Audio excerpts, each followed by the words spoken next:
Hey guys, Josh from SoccerReviewsForYou.com, bringing you my pros and cons review of the 2014 synthetic Adidas F50 adizero. We're going to go over the major positives, the major negatives, and even some neutral points I have regarding this particular shoe. As always, if you guys enjoy the pros and cons review series on my channel, be sure to support the video with a like, and if you have any other shoes that you'd like to see reviews of in the pros and cons style, be sure to leave a comment down below. With all of that being said, let's get right into the video.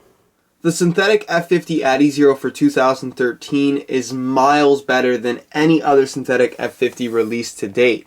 The upper is no longer made from single layer sprint skin synthetic, but is instead replaced by a very thin implementation of hybrid touch found on the Nitro Charge as well as the Predator LZ models, with a back portion of the upper being made from speed foil synthetic, a very thin, very lightweight material that still remains supportive in all the areas that need that extra bit of stability, while the hybrid touch at the front of the shoe is extremely thin, very, very flexible, does have a slight ability to stretch, it's very comfortable from right out of the box, and provides a truly premium barefoot feel for the ball, very similar to the Tahitian synthetic found on their main competitor, the Nike Mercurial Vapor 9. If protection is something that you value in a soccer shoe, you should probably stay away from the F50 adizero, especially in the synthetic upper variation. Not only is the upper all the way through extremely thin, but the hybrid touch synthetic at the front is not only thin, it's also very soft and flexible. So should you get stepped on or kicked in this forefoot area of the boot, you're going to feel every bit of the blow, given that there's no extra padding whatsoever. With that being said, this is a trade-off that you have to make if you are looking for something with more of a barefoot feel. Any barefoot feel soccer shoe is going to have much in the way of protection, and the F50 adizero is no different. In terms of protective elements that you do get, there is a small external plastic heel counter, but for the most part, that's pretty much it. The main goal of the F50 adizero series from Adidas is to be as light as possible, and they've achieved that with the latest synthetic F50 adizero once again. In a size 9 US, the shoe weighs in at 5.8 ounces, as you guys can see, and if you're looking for the lightest possible option on the market as of right now, the F50 adizero in synthetic is the way to go. Soccer shoes to begin with are very low profile by design, but when you take a soccer shoe and you strip it down to the point where it's under 6 ounces, you're left with an extremely low profile cleat with very little impact protection in terms of cushioning beneath your feet. So when you're playing on harder ground, natural grass playing surfaces, I did find that there is somewhat of a lack of cushioning at the bottom of your feet. Of course, Adidas does provide 2 sets of insoles with the synthetic F50 adizeros, but this is something that's only a temporary fix. Insoles eventually do break down, and if stud pressure is something that bothers you, or you just prefer having something with a little bit more of a solid, slightly more cushioned feel upon impact when running, then the F50 adizero may not be ideal for you if you frequently play on harder natural grass playing surfaces. If there's one improvement that I'm extremely happy about with the new F50 adizero, it has to be the fit of the boot. No longer does the synthetic F50 have a very sloppy fit. Instead, the new F50 has a very streamlined fit across the entire foot. There's no extra space on the inside of the boot. The hybrid touch synthetic is very soft, very thin, and very flexible from right out of the box, and even does have a slight ability to stretch. I would say that the overall cut of the shoe is a little bit more narrow this time around, and that it is slightly tighter fitting pretty much all the way through, whether you're talking about the midfoot, forefoot, or toe box. But for the most part, the comfort is awesome, it fits really, really well, and the shoes run true to size.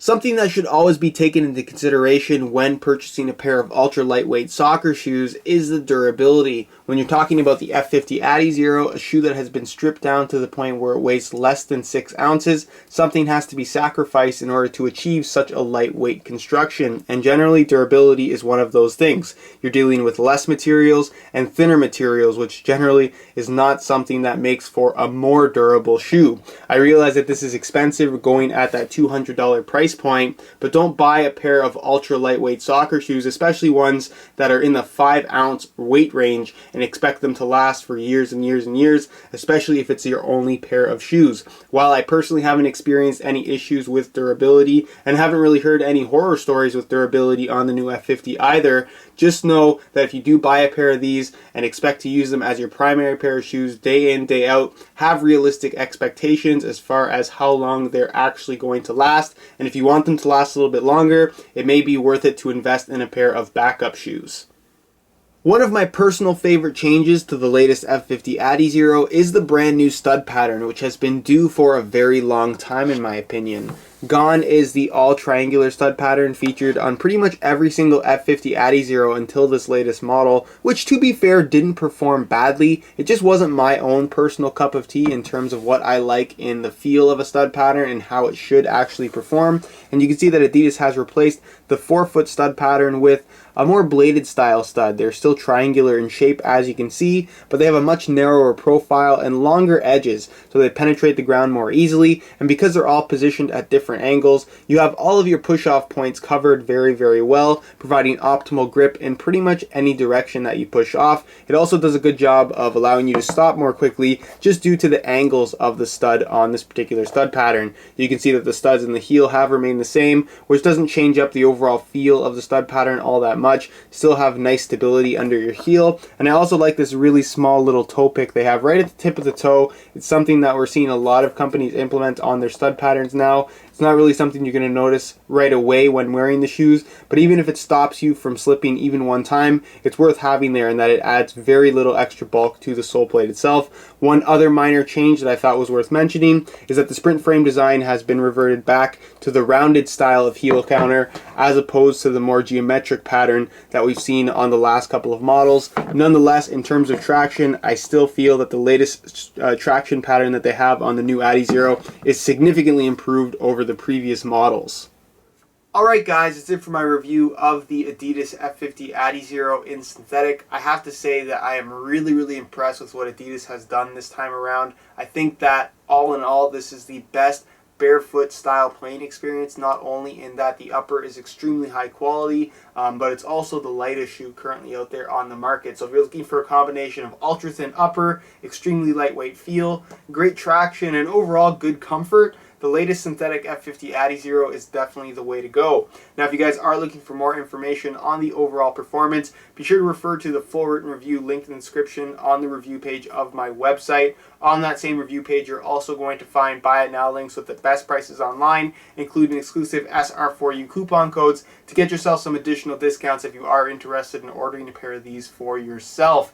Other than that, if you have any questions regarding this shoe, feel free to leave a comment down below. If you enjoyed today's video, be sure to support it with a like. Subscribe if you haven't already for daily videos on all the latest soccer gear. You can find all of my social media information down below in the description as well. And other than that, guys, hope you enjoyed today's video, and as always, thanks for watching.